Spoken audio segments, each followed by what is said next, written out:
How to block an email address in Outlook. Start by opening Outlook and go into the Home tab.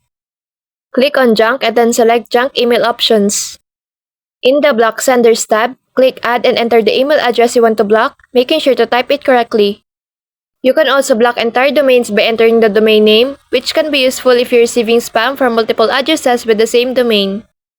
Once you've added the email address or domain, click OK to save the changes. Outlook will now automatically move emails from the block sender to the junk email folder. If you want to block someone who has already sent you an email, you can right-click on the email in your inbox and select junk and then block sender. This will add a sender to your block senders list. By blocking email addresses, you can reduce spam and unwanted emails in your inbox, helping you stay organized and focused. And that's basically how to block an email address in Outlook. So that's all for this video. I hope this helps. Thank you.